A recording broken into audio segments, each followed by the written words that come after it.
as wiretapping, I guess, by this past administration. At least we have something in common, perhaps.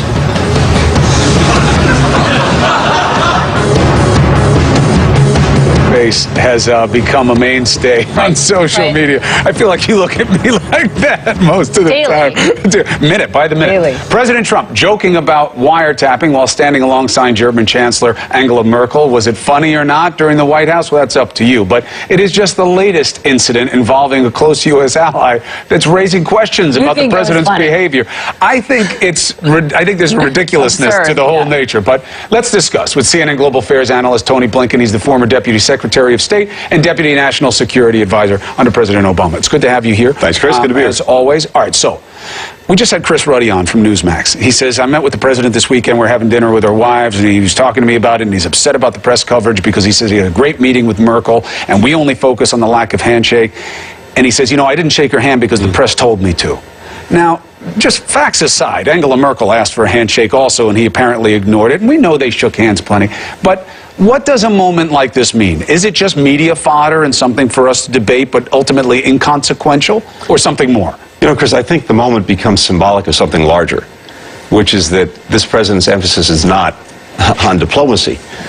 We've seen a series of incidents with a series of foreign leaders, whether it was the Australian, the Mexican, now the German Chancellor. The UK? The UK.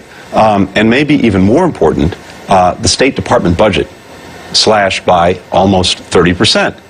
And the president likes to talk a lot about hard power, but unfortunately what we're seeing is something that's not smart power, because most of the problems that we're dealing with around the world don't have a neat military solution. We can't do it alone.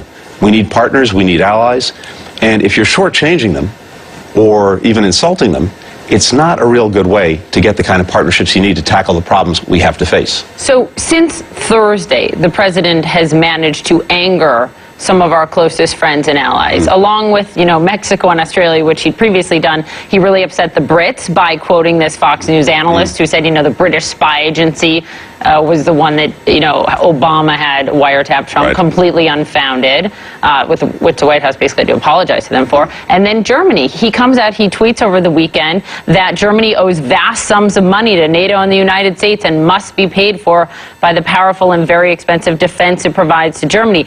Germany's defense minister came out and said that's not factually accurate at all. What is the play in fighting with our closest friends? It's a good question. You'd think we'd spend most of our focus, if we have to pick fights with anyone, picking fights with our adversaries, not with our partners. But again, it seems to me that this is just underscores the fact that diplomacy is not something that the president's focused on. But think about it this way.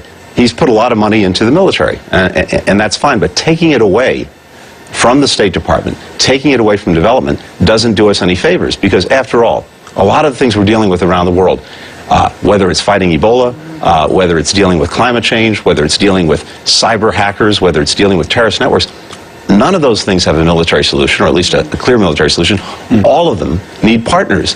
And if you're alienating your number one partners, countries like the United Kingdom, like Germany, when we need a favor from them, when we need them with us, it's going to be harder for them to say yes. Yeah, the NATO thing is a little bit banking on Americans' ignorance, right? They're not going to go to Google, or they're not going to watch the news and realize that nobody's paying any money to NATO. This is about a commitment to your own defense spending. And that has been an imbalance, and there are lots of reasons for that. All right, so that's a fact faux pas. But there is a tactical play here. Obama, Blinken, you guys were soft. You capitulated to everybody. And that's why ISIS is what it is. Not me. I'm Trump. I'm New York. I'm strong. And I'm going to tell people how it is. Because if I'm paying the bills, I'm going to be telling them how to play. People loved it. What is the tactical play now in terms of how that is made manifest? Well, look, Chris, again, it comes back to this fact that, yeah, you want to be strong, but you also want to be smart.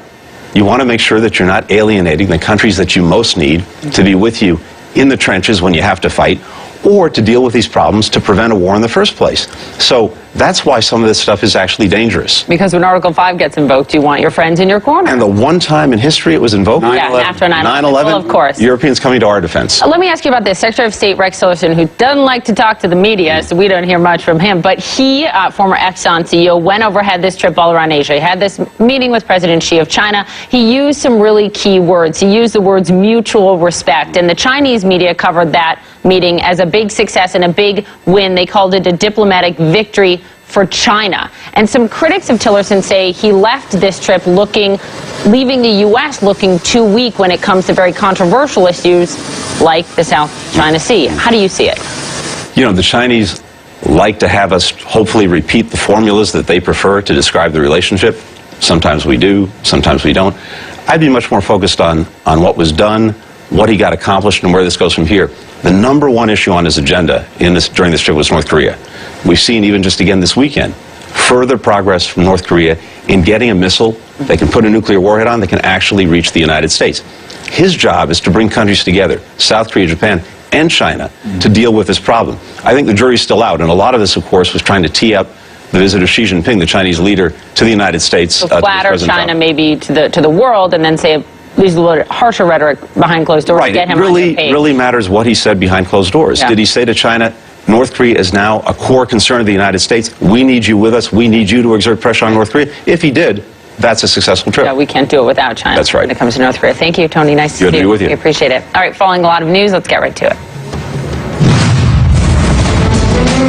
As far as wiretapping, I guess we have something in common. James Comey's highly anticipated testimony just hours away. President Obama is